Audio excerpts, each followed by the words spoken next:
Kabanata 6, Date. Kael, nakahiga na ako ngayon sa aking kama. Marami akong iniisip kahit na tinapos ko na iyong mga trabaho ko para sa araw na iyon. Kailangang i-check ang ilang room dahil may problema ang ilang customer tungkol sa clogged bathroom. Naayos naman daw pero kailangan makasiguro na maayos na kapag may guest ulit na gagamit. What is it, ate? Are you lonely out there? Natawa ako sa tanong ng aking kapatid.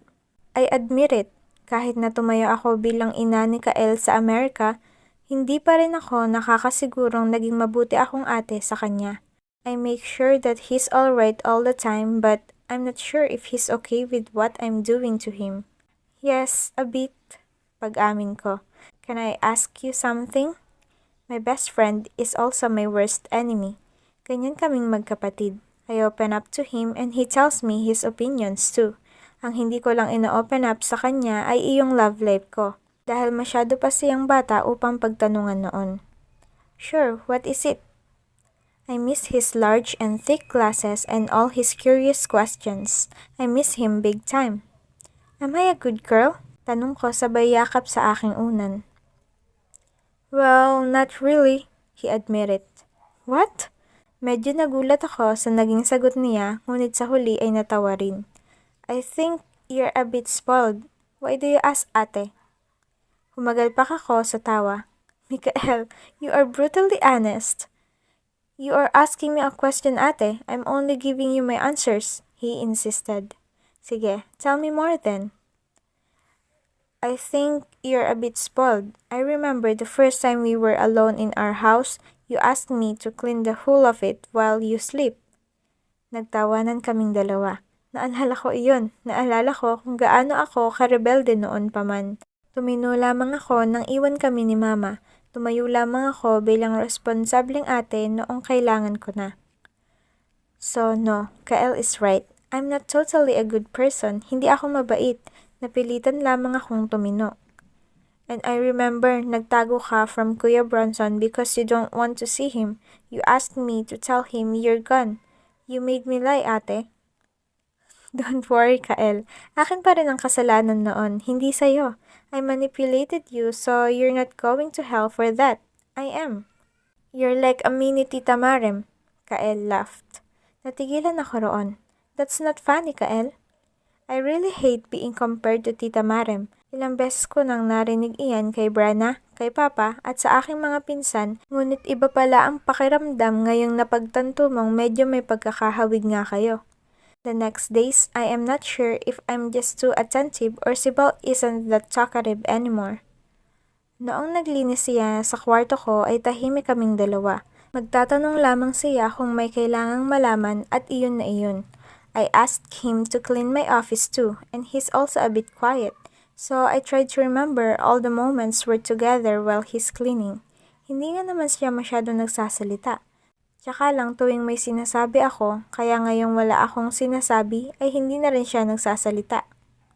Si Bal, I want some coffee. Sabi ko para lang makapagbukas ng pag-uusapan. Tumigil siya sa paglilinis ng mga bintana. Tiningnan niya ang glass cleaner ng ilang sandali bago bumaling sa akin. Tatawag ba ako, Miss President, o ako ang magtitimpla? He asked. That I am not sure. Ipagtimpla mo na lang ako. Sabi ko sabay tingin sa laptop. Okay, Miss President. Iniwan niya ang glass cleaner at tuluyang lumabas sa aking opisina. Sinundan ko siya ng tingin. Pagkatapos ay binalik muli ang atensyon sa aking laptop. For moments, I stared at my monitor and waited till forever. Naubos ang pasensya ko dahilan kung bakit tumayo ako at lumapit sa pintuan. Tumingin ako sa eye hole ng pintuan at nag-antay sa pagdating ni Bal. I stood there for almost 5 minutes until he came. Mabilis agad akong tumakbo pabalik sa aking lamesa dahilan ng pagkakabangga ng aking tuhod sa upuan ng swivel chair. Bumukas ang pintuan at umupo ako sabay sapo sa aking tuhod. Ang sakit! Fuck! Ayos ka lang, Miss President? Si Bal hurried to me. Nilapag niya ang dalang kape sa aking lamesa para daluhan ang tuhod ko. Lumuhod siya at hinawakan kung saan ang masakit. Anong nangyari? Tanong niya. Kumalabog ang puso ko habang tinitingnan siya sa aking paanan. I realized how fast he is when it comes to travel.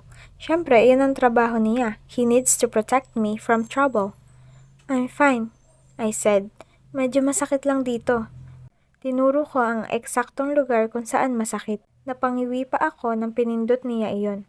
Wala namang sugat, ngunit pakiramdam ko ay mamamaga iyon sa sakit. Kailangan lagyan ng compress iyan, ani si Bal. Tumango ako at ngumuwi pa. Kukuha muna ako sa baba. Aniya, sabay tayo. Hinawakan ko ang kanyang uniforme at hinila siya pababa. Humiling ako. Tawagan mo na lang sila, sabi ko. Nanatili ang mga mata niyang nakadungaw sa akin. Bahagya akong pumikit para ipakita sa kanya ang sakit na nararamdaman ko. It's true, it really hurts, but now as painful as it seems. Hello, pwede bang mag-request ng hot compress dito sa opisina ni President Snow? Masakit ang tuhod niya, ani si Bal. Tumango siya at binaba ang telepono. Muli ay lumuhod siya sa harap ko. Hinawi niya ang kamay ko sa aking tuhod para makita iyong tinutukoy ko. Medyo mamula-mula na iyon ngayon.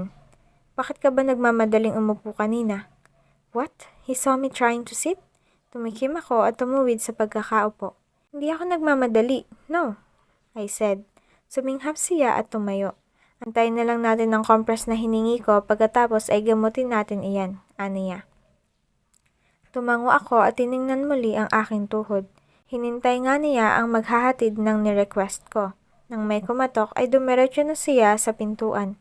Sinubukan kong tingnan kung sino ang naghatid at nang nakita ko ang mabutong mukha ni Omar ay bumaling na lang ako sa aking tuhod. Anong nangyari? Omar asked si Bal.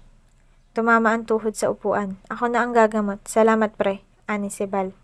Sinarado niya ang pintuan at bumalik na ulit sa akin. Tinapat ko ang swivel chair sa kanya at tinuro ko ang masakit sa tuhod ko. Lumuhod siyang muli at hinawakan ang hot compress. Ilang beses niya itong sinubukan sa kanyang sariling kamay bago dahan-dahang nilagay sa aking tuhod.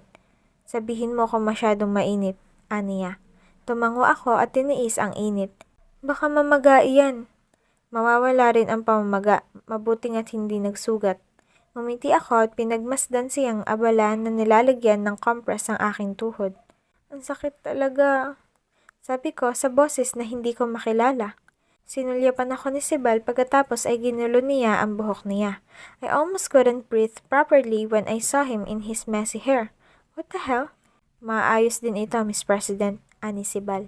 Pagkatapos niyang lagyan ng hot compress ang aking tuhod, ay bumalik na siya sa paglilinis. Medyo lumamig na ang kapeng ni-request ko kanina pero ininom ko pa rin habang nagtitipa ng kung ano para sa email noong isang blogger na mag-feature daw nitong resort. Nang natapos maglinis si Sibal ay nagpaalam na siyang umalis. Tumango-tango pa ako na parang it's my pleasure that he's leaving. But truth is, suminghap ako pag alis niya. Ano bang magandang i-request? Nag-isip ako ng merienda pagkatapos ng 15 minutong pag-alis ni Sibal. Hello, si Sibal? Tanong ko nang narinig na babae ang sumagot sa reception.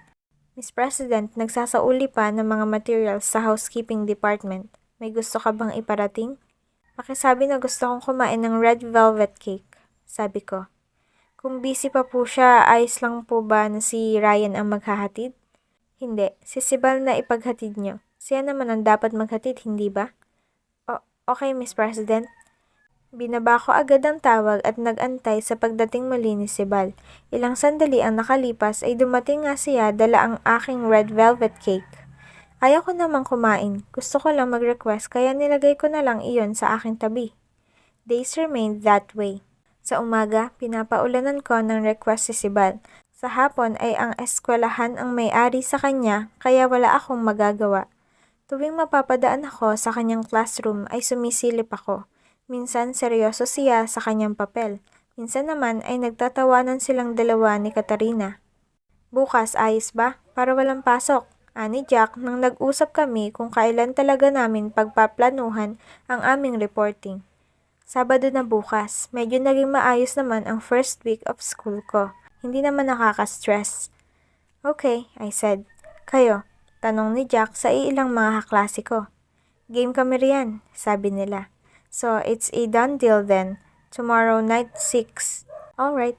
Nilagay ko iyon sa schedule ko. Lalo na't may meeting ako bukas sa Department of Tourism dahil pista daw ng kabilang bayan. Although we shouldn't be part of it, it will still help if I promote them. It's a win-win situation. Hinatid ulit ako ni Sibal sa pintuan ng sasakyan. Like the usual, he's not going to be with us going home.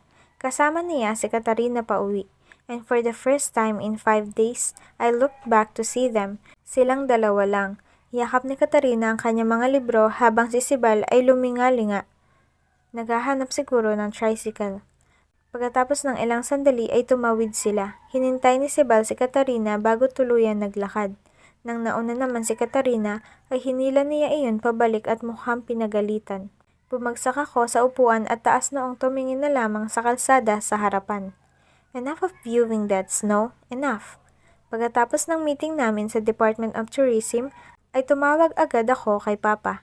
Iyon ay para tanungin muli siya kung magandang ideya ba ang pataasin ang sahod ng ilang empleyado. He said it's fine, they'll be more effective. I studied it for the whole month and I think it's true. I just want to make sure right now lalo na't pagka-uwi ko sa resort ay pipirmahan ko na ang mga papel. Pa, are you sure about this? Snow, in order to have a successful organization, you need to keep your people happy and satisfied. Always remember that. But, is it feasible? Kaya ba ng kumpanya iyon at hindi ba mai-impair ang budget para sa ibang bagay? Mababawi mo ang loss na mangyayari kapag nag-gain ka ng more tourists dahil sa magandang service ng crew. This company is about the people, Snow. It's not about the money. This is business, Papa. Sabi ko dahil wala pa rin akong tiwala sa desisyon niyang iyon. Above all, this is an organization, and an organization is composed of people. It won't work if you'll deprive them of what they deserve. Baan ko iyon pagka-uwi ko. Tahimik naman ang driver kong si Sibal buong biyahe. Sinamahan niya pa ako patungo sa opisina at nag-request ako maglinis siya roon habang pinag-aaralan ko ang mga dokumento. Iniisip ko kung paano ako pupunta sa kanilang bahay mamaya. Of course, sasamahan ako ni Kuya Lando patungo roon. Hindi kami sa rock formation dadaan dahil paniguradong masyadong madilim iyon tuwing gabi. Hindi ko sinabi kay Sibal na pupunta ako. I want to surprise him. I want to see what he's doing when he's at home. Pagkatapos ng shift niya ay mukhang umuwi na siya. I was busy with paperworks again and some ordinary everyday problems in the hotel. At nang dumating na ang alas 5 ay naghanda na ako para sa usapan namin ni na Jack. Kuya Lando, pupunta tayo kina Sibal ngayon, sabi ko. May group study kami. Because we don't know where to go exactly, nagtanong-tanong ako sa mga afternoon shift kung saan dadaan at mabuting may nakakaalam naman. Si Kuya Lando ang sinabihan nila. Kumain muna ako ng light dinner bago kami tumulak patungo kina Sibal. Dahil makitid ang daanan papasok at hindi sementado ay mabilis kong namataan ang kanilang bahay. Mailaw sa loob at nakita ko na ang ibang kaklase kong naroon. The 2 girls of Jack were already there. Ruben too. Dito ka lang sa labas, Kuya Lando. Tatapusin lang namin itong assignment. Bilin ko sabay baba. Dala-dala ko ang isang aklat at ang netbook na intended para sa pag-aaral ko. I've seen their house but I've never been there. Nang nakalapit ako ay tinuro ako ng isang babae dahilan kung bakit nakita rin ako ni Jack. Pasok ka, Snow, aniya sabay lahad sa sala ng kanilang bahay. Their floor is red and the insides of their house is simple. A small sala set, television, carpet, frames, and blue curtains. May wooden stairs paakyat sa mga kwarto sa taas. Mayroon doong 3. Siguro ay master's bedroom at ang para sa magkapatid. Kumain ka na ba? Naghanda kami ng dinner. Ani Jack sabay lahad sa sofa nila sa akin. Ngumiti ako. Tapos na ako. Lumingali nga ako. I don't see his family. I wonder if Sibal's in his room or he's outside doing things. And where is their father? May nagawa na kami pero konti lang. Tinan mo. Hinarap ni Jack sa akin ang kanyang laptop. Tumango ako at binuksan na lang iyon ang akin para makatulong na rin. Sa laptop ni Jack, naroon ang aming PowerPoint. Binahagi namin ang topic at binasa ang buong chapter. Nililista sa bullet form ang mga important points. Tahimik kami habang nagbabasa.